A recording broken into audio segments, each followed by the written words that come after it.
दुनिया को ज्ञान के प्रकाश देने वाले भूमि नालंदा विश्वविद्यालय, प्रजातंत्र की पाठशाला यदि कहें बिहार को तो अतिशयोक्ति नहीं, लेकिन आज प्रजातंत्र का गला घोटा जा रहा है। जनता के द्वारा चुनी हुई सरकार किस प्रकार से जनता का गला घोट रही है, इसका उदाहरण आप देखें। मनरेगा पूरी तरह से बंद है, जो गरीब जनता को 100 दिन का रोजगार देने की व्यवस्था है, कानूनी व्यवस्था है, वो अब बिहार में समाप्त हो गई। डबल इंजन की सरकार है। आज किसानों को एमएसपी में कोई भी फसल खरीदी नहीं जा रही है, केवल दिखावा किया जा रहा है और शोषण किया जा रहा है। किसानों को कोई इसका लाभ नहीं मिल पा रहा है। तीसरे तरफ जो उद्योग पहले लगे थे वो अब बंद हो गए। कोई उद्योग आगे लगे नहीं, लोगों को नौकरी नहीं मिल रही है, रोजगार की कोई व्यवस्था नहीं है।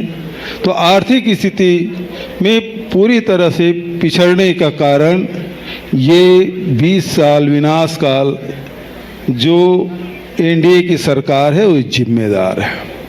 दूसरे तरफ जितने भी इंडेक्स देखें वो उसमें सबसे निचले पायदान में 17 बड़े राज्यों में देखेंगे, चाहे शिक्षा के स्तर है, स्वास्थ्य के स्तर है, कुपोषण का है, वो सब में निचले पायदान में सरकार है। तो आज स्थिति बहुत भयावह है। जिस प्रकार से आदरणीय गहलोत जी ने बताया कि क्राइम रेट किस प्रकार से बढ़ा है, गुंडा राज किस प्रकार से बढ़ा है, ये पूरे बिहार की जनता देख रही है।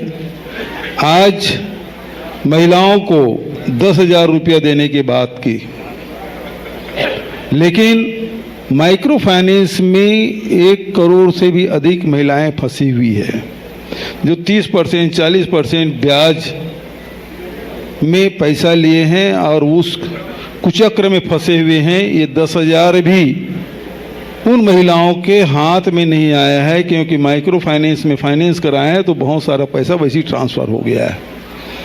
लेकिन ये भी कर्ज है, उसे पटाना पड़ेगा। तो ये लोगों को गुमराह करने की कोशिश और भ्रष्टाचार जो लगातार हो रहा है उसके तरफ लोगों का ध्यान ना जाए। ये डबल इंजन नहीं है, ये ट्रबल इंजन है। भारतीय जनता पार्टी पहले 75 साल के लोगों को रिटायर कर देती थी। मोदी जी खुद रिटायर किए बहुत लोगों को, मुरली मनोहर जोशी से लेके बहुत सारे नाम गिनाए जा सकते हैं जिसको रिटायर कर दिया गया।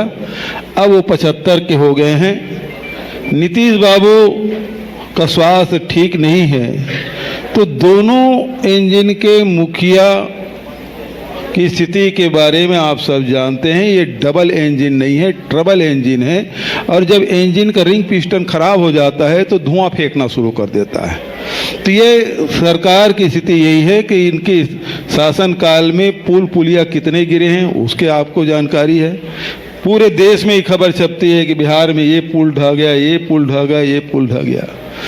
स्थिति बेहद खराब है। इस सरकार को बदलने की आवश्यकता है। और ये 20 साल विनाश काल बहुत मेहनत करके हमारे साथियों ने ये जानकारी कलेक्ट की है और ये आपके माध्यम से बिहार की जनता को समर्पित है कि किस प्रकार से 20 साल में बिहार का हाल बदहाल कर रखा है इस सरकार ने। और बिहार इसको बर्दाश्त नहीं करेगी, बिहार की जनता इसे बर्दाश्त नहीं करेगी और परिवर्तन सुनिश्चित है। मैं इन्हीं शब्दों के साथ आप सब ने मेरी बात सुनी, उसके धन्यवाद।